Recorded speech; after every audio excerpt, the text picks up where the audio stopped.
नमस्कार बच्चों, कैसे हैं आप सब? आशा करती हूँ आप सभी अच्छे होंगे, स्वस्थ होंगे, खुश होंगे और अपनी पढ़ाई भी अच्छे से कर रहे होंगे। जैसा कि आप सभी जानते हैं, मैं हूँ आपकी हिंदी की अध्यापिका और मैं स्वागत करती हूँ आप सभी का आईसीटी वर्चुअल क्लासरूम में। और आज हम यहाँ पर एकत्रित हुए हैं क्लास 8 की हिंदी। क्लास 8 की हिंदी में हम यहाँ पर पढ़ रहे हैं अपने हिंदी व्याकरण का टॉपिक वाक्य, जिसमें हमने अपने लास्ट सेशन में वाक्य किसे कहते हैं यानी कि वाक्य की परिभाषा, वाक्यांश किसे कहते हैं, उपवाक्य किसे कहते हैं और वाक्य के कितने घटक होते हैं या वाक्य के कितने भाग होते हैं, ये हमने यहाँ पर पढ़ा था। तो देखिए, जिसमें हमने वाक्य की परिभाषा को बहुत अच्छे से जाना और उपवाक्य या वाक्यांश जो होता है उसकी परिभाषा को अच्छे से जाना, वाक्य के घटकों के बारे में हमने यहाँ पर जाना। तो जिसमें हमने बताया कि वाक्य के मुख्य रूप से दो घटक होते हैं, उद्देश्य और विधेय, और जिसमें मैंने आपको बताया कि उद्देश्य क्या होता है और विधेय क्या होता है। तो आज हम इसी तरह से आगे कंटिन्यू, यानी कि जो लास्ट सेशन में हम अपना टॉपिक पढ़ रहे थे वाक्य के भेद, जो सबसे महत्वपूर्ण टॉपिक है वाक्य के भेद, जिसमें मैंने आपको दो भेद यहाँ पर लिखवाए थे, अर्थ के आधार पर वाक्य के भेद और रचना के आधार पर वाक्य के भेद। उसी टॉपिक को हम आगे कंटिन्यू करेंगे। तो बिल्कुल रेडी हो जाइए कॉपी पेन पेंसिल लेकर, हम चलते हैं स्मार्ट बोर्ड की तरफ। शुरू करते हैं अपने आज का सेशन। सभी बच्चे ध्यान पूर्वक पढ़ेंगे, साथ ही समझने का प्रयास भी करेंगे। तो देखिए, हमने अपने लास्ट सेशन में यहाँ पर सबसे पहले, जैसे मैंने आपको बताया कि हमने वाक्य की परिभाषा यानी कि वाक्य किसे कहते हैं, तो हमने कहा दो या दो से अधिक पदों के सार्थक समूह को, या हम कह सकते हैं शब्दों के सार्थक समूह को। जब दो या दो से अधिक जो शब्द होते हैं उनका सार्थक समूह बनता है और साथ ही उसका पूरा पूरा अर्थ निकलता है, उसे हम कहते हैं वाक्य। और जैसे हमने कहा, उदाहरण के लिए सत्य की विजय होती है, और भी बहुत सारे उदाहरण मैंने आपको बताए थे। जैसे अमित विद्यालय जाता है, शशांक पढ़ रहा था तभी अंकित उठकर चला गया, सभी जानते हैं कि प्रीति अच्छी लड़की है। अब देखिए, ये क्या है, केवल शब्दों का समूह है, ठीक है, लेकिन कैसा समूह है, सार्थक समूह है, यानी कि यहाँ पर आपको पूरा पूरा अर्थ जो है पता चल रहा है। तो ये चीजें मैंने आपको लास्ट सेशन में क्लियर की थी। और उसके बाद मैंने आपको परिभाषा जो यहाँ पर लिखी हुई है वो मैंने आपको बताई थी कि शब्दों के उस समूह को जिससे कि कोई भी एक तरह से बात यानी कि किसी भी बात का पूरा पूरा अर्थ जब निकलता है तो उसे हम कहते हैं वाक्य कहते हैं। और उसके बाद जो हमने पढ़ा था वो हमने यहाँ पर पढ़ा था वाक्यांश। तो वाक्यांश में मैंने बताया था कि वाक्यांश अर्थात वाक्य का एक भाग, वाक्य का एक अंश, जिसका अर्थ तो निकलता है, यानी कि जिसका खुद का अर्थ तो निकलता है लेकिन पूरा अर्थ वह नहीं बता पाता, क्योंकि वो क्या है, वो केवल और केवल वाक्यांश है, वाक्य का एक अंश है, वाक्य का एक भाग है, ठीक है। तो इसी के साथ मैंने आपको यहाँ पर एक और चीज लिखवाई थी, वो था उपवाक्य।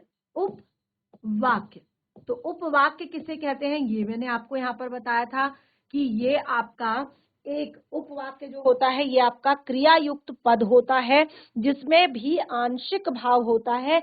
और यहाँ पर लेकिन मैंने उपवाक्य के यहाँ पर दो भेद बताए थे आपको। कौन कौन से भेद बताए थे? एक मैंने आपको बताया था प्रधान उपवाक्य, और दूसरा मैंने आपको बताया था आश्रित उपवाक्य, ठीक है। एक क्या था, प्रधान उपवाक्य, और दूसरा था आपका आश्रित उपवाक्य। और जिसमें मैंने आपको बताया था दोनों की परिभाषा को कि प्रधान उपवाक्य किसे कहते हैं। हमने यहाँ पर कहा कि जिसे वाक्य में यदि अलग भी लिख दिया जाए तो उसका अर्थ जो है एक तरह से निकल आता है, यानी कि अर्थ किसी दूसरे अर्थ पर आश्रित नहीं होता। उसका अर्थ अगर अलग भी लिखा जाए तो वो आपको समझ में आ जाएगा। लेकिन जो आपका आश्रित उपवाक्य होता है वो हमने कहा वो हमेशा ही प्रधान उपवाक्य पर आश्रित होता है, यानी कि उसका अर्थ हमें तब तक समझ में नहीं आता जब तक हम एक तरह से प्रधान उपवाक्य को नहीं पढ़ेंगे, यानी कि वह प्रधान उपवाक्य के बिना अपना पूरा पूरा अर्थ नहीं दे पाता है। तो ये होते हैं आपके वाक्य में उपवाक्य, ठीक है। दो अलग अलग उपवाक्य होते हैं जिसमें एक आपका होता है प्रधान और एक होता है आपका आश्रित। तो ये हमने यहाँ पर पढ़ा था। उसके बाद हमने यहाँ पर पढ़ा था वाक्य के तत्व या वाक्य के अंग या वाक्य के भाग या वाक्य के घटक। ठीक है, ये मैंने आपको यहाँ पर बताया था। ठीक है, लास्ट सेशन में सबसे पहले हमने ये यहाँ पर सबसे मेन चीज क्लियर की थी कि वाक्य के दो अनिवार्य भाग होते हैं या दो अनिवार्य अंग होते हैं या दो अनिवार्य घटक होते हैं या दो तत्व होते हैं, जिसमें सबसे पहला आपका था उद्देश्य और दूसरा था आपका विधेय। जिसमें हमने उद्देश्य के बारे में कहा कि जिसके बारे में बात की जाए वो आपका उद्देश्य और जो बात की जाए वो आपका विधेय। ठीक है, जिसके बारे में बात की जाए वो उद्देश्य, जो बात की जाए वो विधेय। यहाँ पर 2-3 एग्जाम्पल आपको लिखवाए थे। जैसे मैंने कहा मोहन प्रयाग में रहता है। अब देखिए ये हमने एग्जाम्पल के रूप में लिखा था, तो यहाँ पर जिसके बारे में, मोहन के बारे में बात की जा रही है तो मोहन है आपका उद्देश्य और प्रयाग में रहता है वो है आपका विधेय।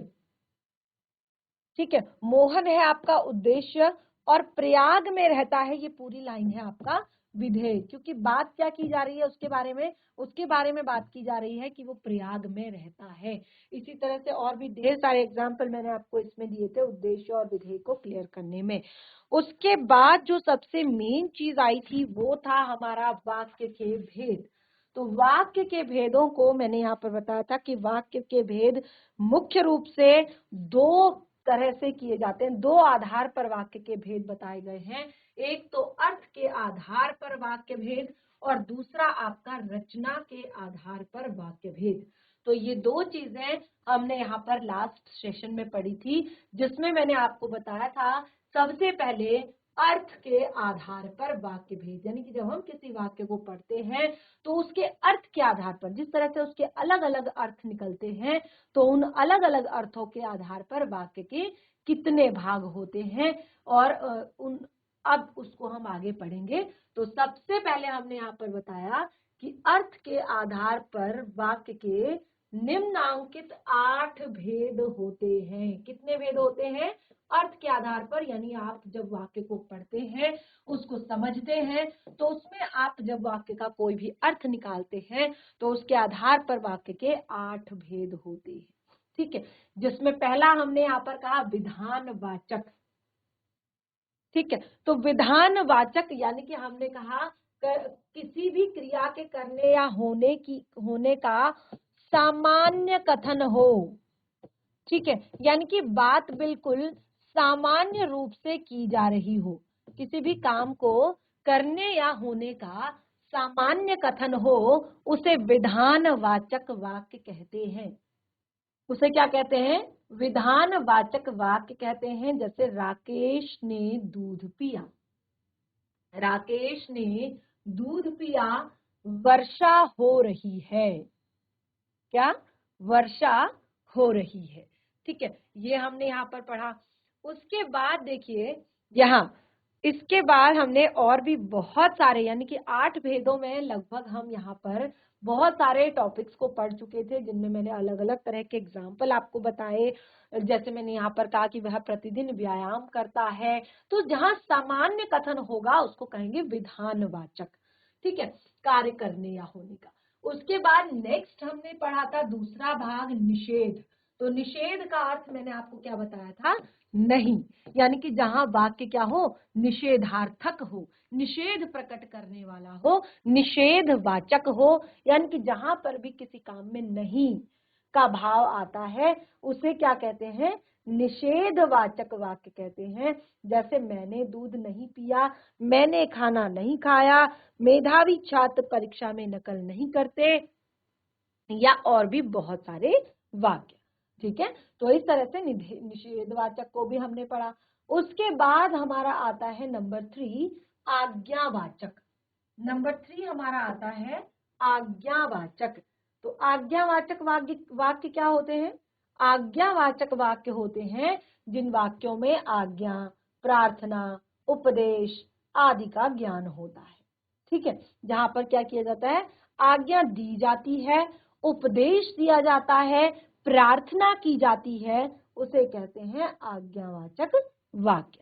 ठीक है, तो आज्ञावाचक वाक्य में भी मैंने यहाँ पर आपको क्या बताया था, क्या मैं अंदर आ सकता हूँ, सदा सच बोलो, बाजार जाकर फल ले आओ, बड़ों का सम्मान करो। तो ये सब क्या है, आज्ञा दी जाने वाली, और जैसे हमने कहा प्रार्थना करने वाली। ठीक है, कि क्या मैं अंदर आ सकता हूँ, तो ये आपका क्या है, आज्ञावाचक या आज्ञार्थक वाक्य है। इस तरह से हमने आगे यहाँ पर और जैसे प्रश्नवाचक और इच्छावाचक, प्रश्नवाचक और इच्छावाचक वाक्य जो है उन्हें भी हमने पढ़ा था। प्रश्नवाचक यानी कि प्रश्न पूछे जाने का जहां पर बोध होता है उसे हम कहते हैं प्रश्नवाचक वाक्य। तो क्या तुम विद्यालय जा रहे हो, तुम्हारा नाम क्या है, तुम क्या पढ़ रहे हो, तुम कहाँ से आ रहे हो, तुम क्या काम करते हो। ठीक है, ये सब क्या है, प्रश्न सूचक प्रश्नवाचक वाक्य है। और जब भी आप प्रश्नवाचक वाक्य लिखते हैं उनके अंत में आपकी एक पहचान होती है कि उनके अंत में प्रश्न सूचक चिन्हों का प्रयोग किया जाता है। ठीक है, तो ये आपके प्रश्नवाचक वाक्य। तो इस तरह से 4 वाक्य हमने पढ़े। सबसे पहले विधानवाचक, आज्ञावाचक, निषेधवाचक, उसके बाद प्रश्नवाचक। ठीक है, उसके बाद अगला हम पढ़ रहे हैं इच्छावाचक। इच्छावाचक में क्या होता है, जैसे मैंने कहा इच्छा, जब हम मन की इच्छा प्रकट करते हैं उसमें आशीष भी होता है, शुभ कामना भी होती है। ठीक है, आदि चाहे इच्छावाचक वाक्य जो होते हैं उन्हें कहते हैं। ठीक है, जिन वाक्यों में इच्छा, आशीष, शुभ कामना आदि का ज्ञान होता है उन्हें इच्छावाचक वाक्य कहते हैं।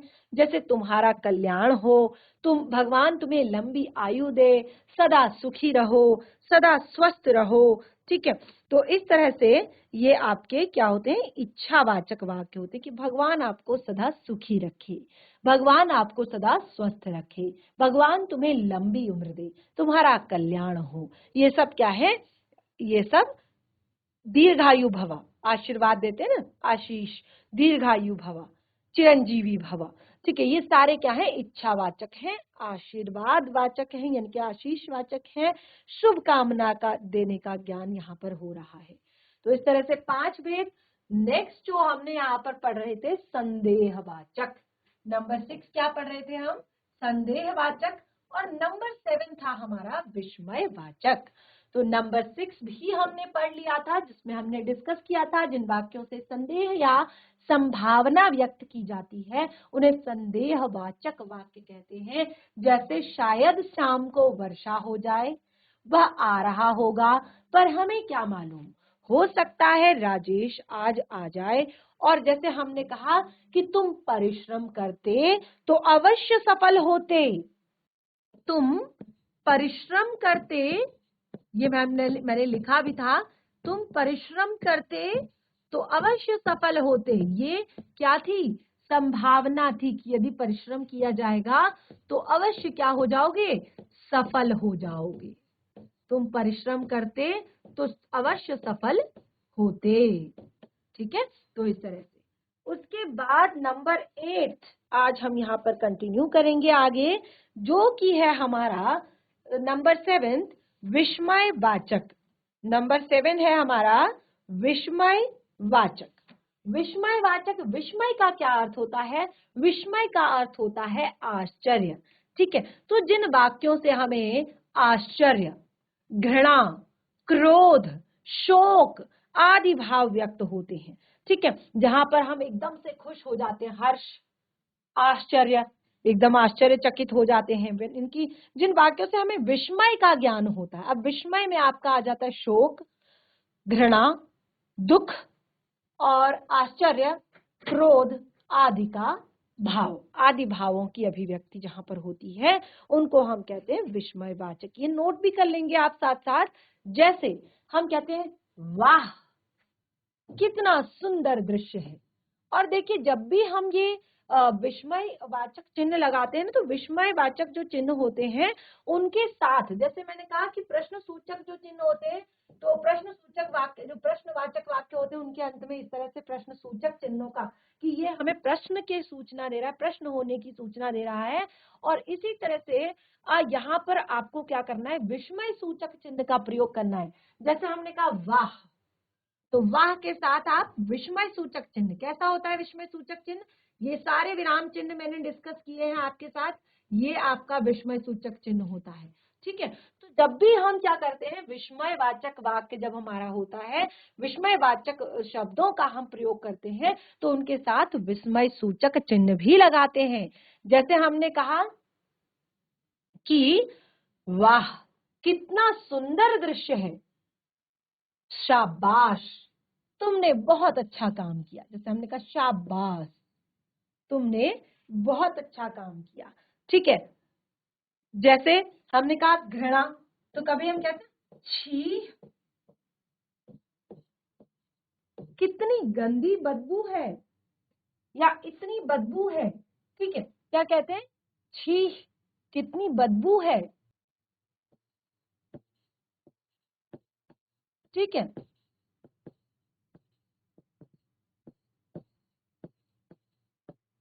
तो ये जो विस्मय सूचक चिन्ह होते हैं, ये कभी भी वाक्य के अंत में नहीं लगते, बल्कि जो विस्मय सूचक चिन्ह होता है उसके साथ ये लगते हैं।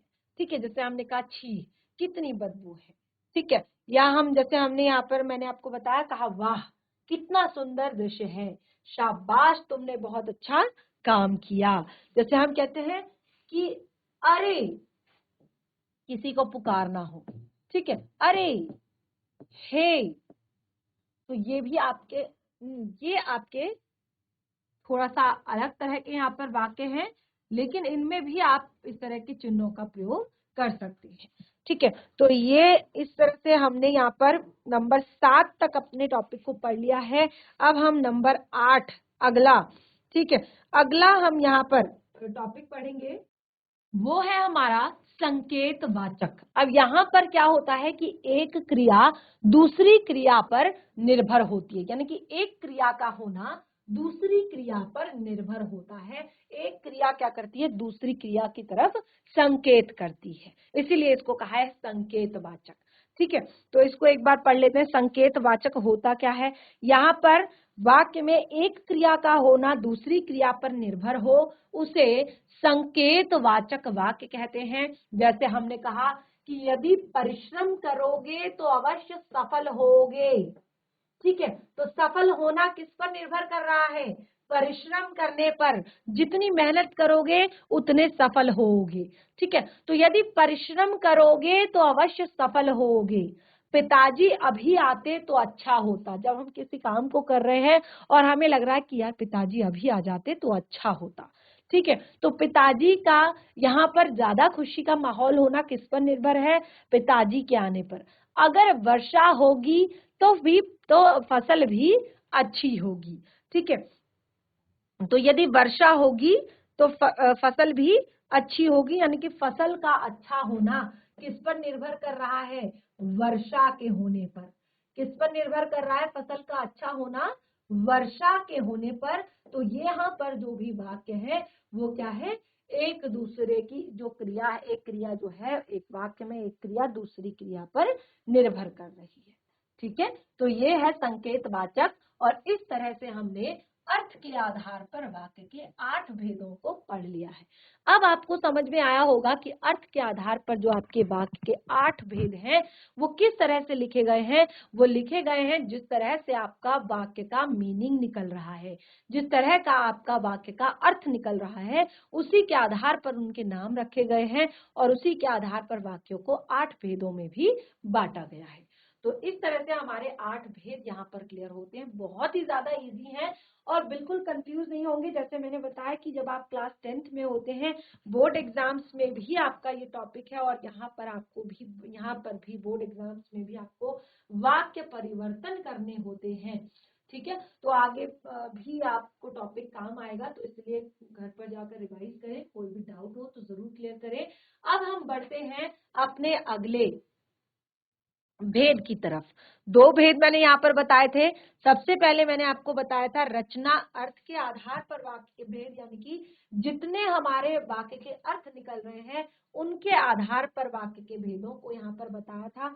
अब हम यहाँ पर बता रहे हैं रचना के आधार पर, यानी कि जिस जिस तरह से वाक्य की रचना की जा रही है उसके आधार पर वाक्य के कितने भेद होते हैं वो हम यहाँ पर पढ़ेंगे।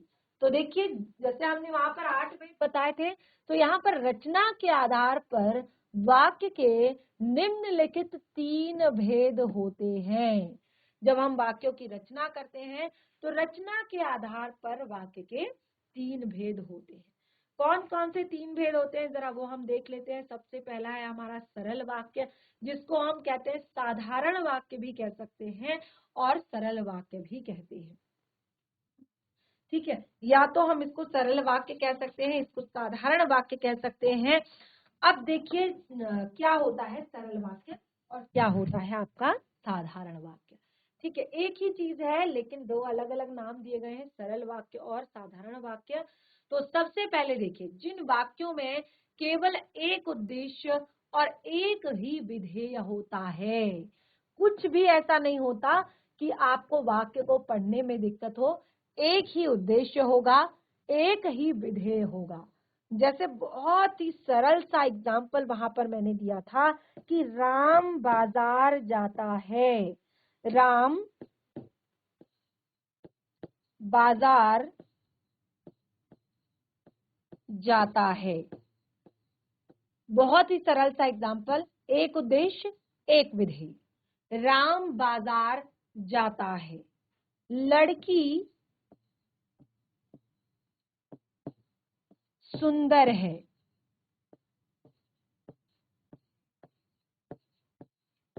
लड़की सुंदर है, लड़की उद्देश्य, सुंदर है विधेय। समझ आया? एक उद्देश्य एक विधेय जहां होता है वो आपका सरल वाक्य होता है। यानी कि ये जो वाक्य आपके हैं, जैसे हमने कहा मुकेश पढ़ता है, यहाँ भी मैंने कुछ एग्जाम्पल आपको दिए हैं। मुकेश पढ़ता है, राकेश ने भोजन किया। मुकेश पढ़ता है, राकेश ने भोजन किया। अब देखिए मुकेश क्या है, वो आपका उद्देश्य है, और पढ़ता है क्या है, विधेय है।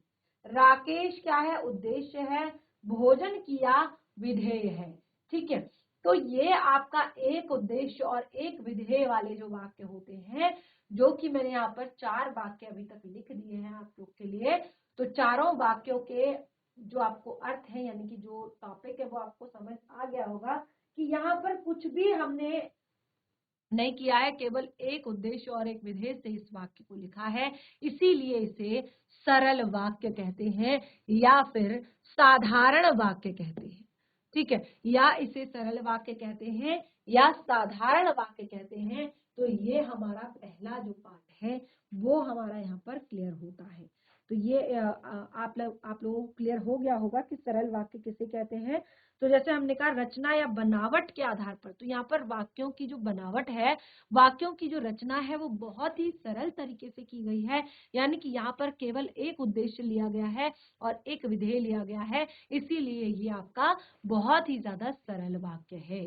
ठीक है, तो इस तरह से रचना की गई है केवल सरल वाक्य के तौर पर।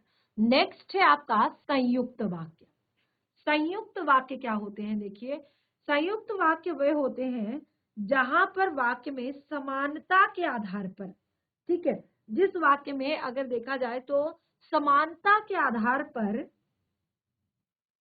2 या 2 से अधिक सरल वाक्य। आप देखिए सरल वाक्य क्या होते हैं, सरल वाक्यों को आप उपवाक्य भी कह सकते हैं। ठीक है, सरल वाक्यों को आप उपवाक्य भी कह सकते हैं।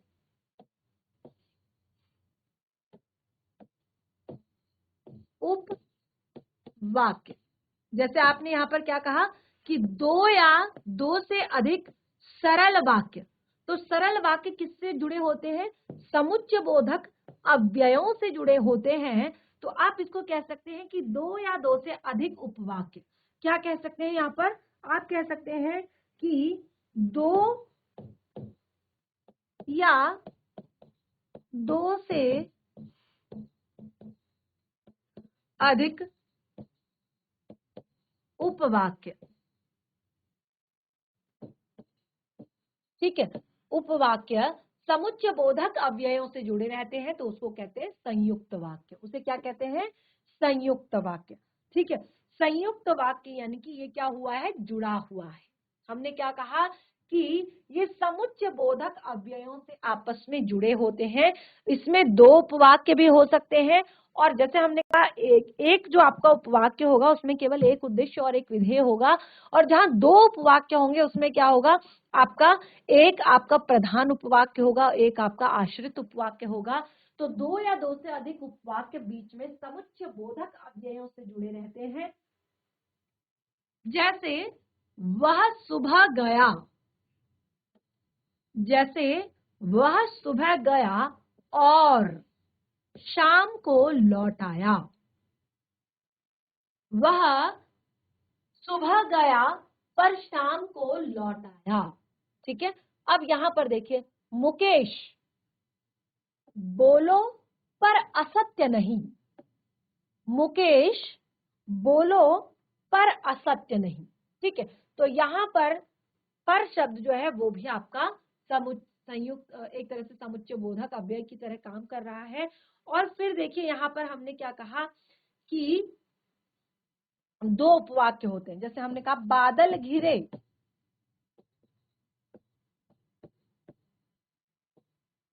और बादल घिरे और मयूर नाचने लगे।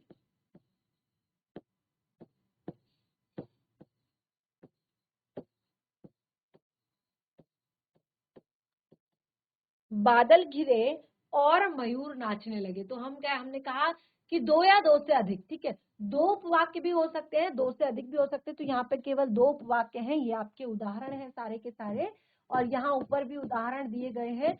तो हमने कहा बादल घिरे और मयूर नाचने लगे, ये आपके दोनों उपवाक्य, और ये आपका समुच्चय बोधक अव्यय शब्द जिससे कि ये जुड़े हुए हैं। ऐसे ही जैसे हमने कहा सुबह गया, वह सुबह गया और शाम को लौट आया। मुकेश बोलो पर असत्य नहीं। ठीक है, बोलो लेकिन असत्य मत बोलो, झूठ मत बोलो। तो इस तरह से हमने संयुक्त वाक्य को भी यहाँ पर समझा। देखिए सरल वाक्य और संयुक्त वाक्य तो बहुत ही ज्यादा इजी है।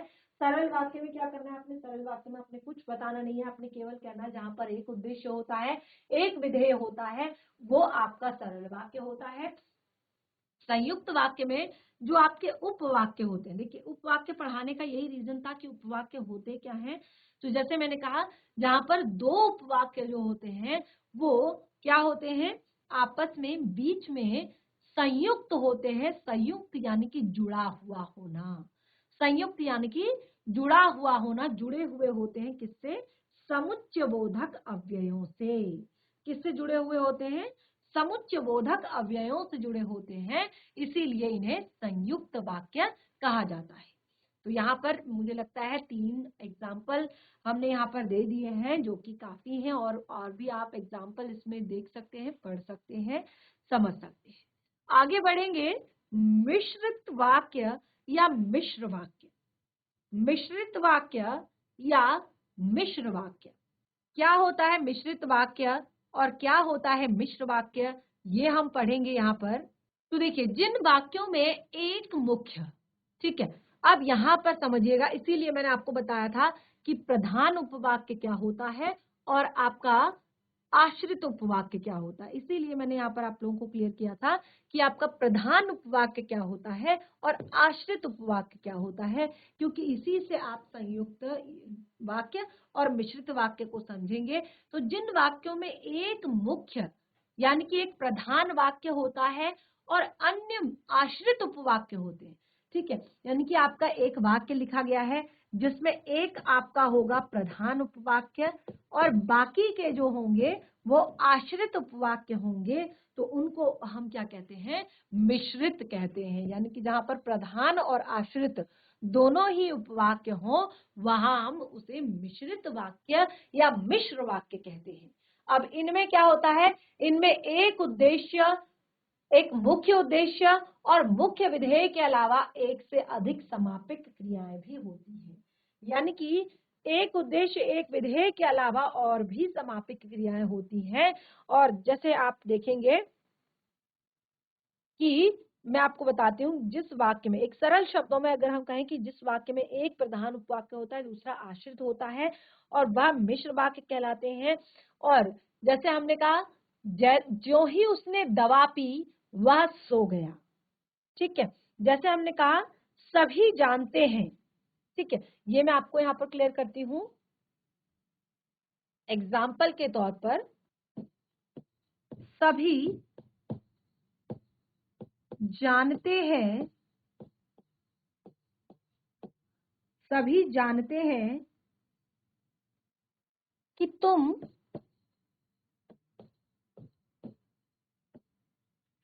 अच्छे विद्यार्थी हो।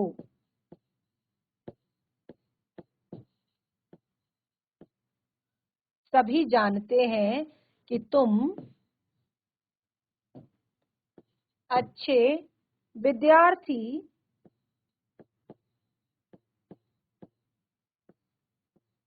हो। ठीक है, अब मैंने क्या कहा कि यहाँ पर एक प्रधान उपवाक्य और दूसरा जो होता है वो आश्रित उपवाक्य होते हैं। ठीक है, तो हमने कहा सभी जानते हैं कि तुम अच्छे विद्यार्थी हो। ठीक है, अब यहाँ पर देखिए जो आपका ये सभी जानते हैं, ये जो आपका शब्द है, ठीक है, सभी जानते हैं, ये है आपका प्रधान उपवाक्य। ये क्या है? ये है आपका प्रधान उपवाक्य। और आगे आगे क्या है कि ये जो है आपका, ये है आपका समुच्चय बोधक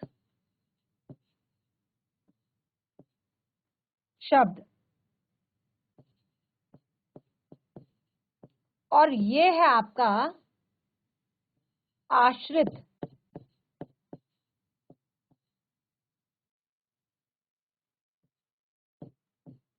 उपवाक्य। समझ आया? एक है आपका प्रधान उपवाक्य और एक है आपका आश्रित उपवाक्य, और ये दोनों किससे जुड़े हुए हैं? समुच्चय बोधक शब्द द्वारा जुड़े हुए। जैसे हमने कहा सभी जानते हैं, तुम अच्छे विद्यार्थी हो। ठीक है, तो इन दोनों को हमने यहाँ पर जोड़ा है कि तुम सभी जानते हैं कि तुम अच्छे विद्यार्थी हो। तो इसमें तीनों चीजें आ जाती हैं, यानी कि आपका प्रधान उपवाक्य आ जाता है, आश्रित उपवाक्य आ जाता है, समुच्चय बोधक शब्द आ जाता है। इसीलिए ये क्या है आपका, ये मिश्रित वाक्य या मिश्र वाक्य आपका कहलाता है। ठीक है, तो इस तरह से हमने यहाँ पर जो वाक्य के तीन प्रकार हैं उन तीनों प्रकारों को आपको क्लियर कर दिया। सबसे पहले सरल वाक्य, संयुक्त वाक्य, मिश्र वाक्य। ये हमारे रचना के आधार पर भी तीन भेद जो हमने पढ़ने थे वो हमारे यहाँ पर क्लियर होते हैं। अब देखिए यहाँ पर एक छोटी सी टेबल है जिसमें आप समझ पाएंगे कि क्या होते हैं आपके सरल वाक्य, क्या होते हैं आपके संयुक्त वाक्य और क्या होते हैं आपके मिश्र वाक्य। ठीक है, तो इसको हम अपने आगे नेक्स्ट सेशन में जो है कंटिन्यू करेंगे, और उसके बाद हमारा जो एक टॉपिक इसके आगे कंटिन्यू होगा वो होगा वाक्य परिवर्तन, यानी कि किस तरह से आप वाक्यों को परिवर्तित करेंगे। तो हमने आज यहाँ पर देखिए अपने जो टॉपिक हैं, यानी कि जो अपना रचना के आधार पर वाक्य भेद और अर्थ के आधार पर वाक्य भेद दोनों को यहाँ पर क्लियर कर लिया है, यानी कि लगभग हमारा ये टॉपिक यहाँ पर कंप्लीट हो चुका है। अब हमने यहाँ पर एक और महत्वपूर्ण टॉपिक इसके आगे पढ़ना है जो कि है हमारा वाक्य परिवर्तन, यानी कि किस तरह से हम वाक्यों को परिवर्तित करेंगे, अर्थ के आधार वाले वाक्यों को अर्थ के आधार पर और जो रचना के आधार पर वाक्य हैं उनको उस तरह से हम परिवर्तित करेंगे। तो ये हमारा आगे एक काफी लेंथी टॉपिक होने वाला है। तो अगर हम इससे पहले कुछ और टॉपिक स्टार्ट करते हैं तो वो सही है, अगर आप घर पर एक बार पढ़ें। अगर आपको लगता है कि कोई डाउट इसमें है, कोई भी ऐसी समस्या है जो आपको समझ में ना आया होगा तो वो आप नेक्स्ट सेशन में पूछें। बाकी हम आगे अपने सेशन में, आने वाले सेशन में टॉपिक को कंटिन्यू करेंगे। तब तक के लिए धन्यवाद। आपका दिन शुभ हो।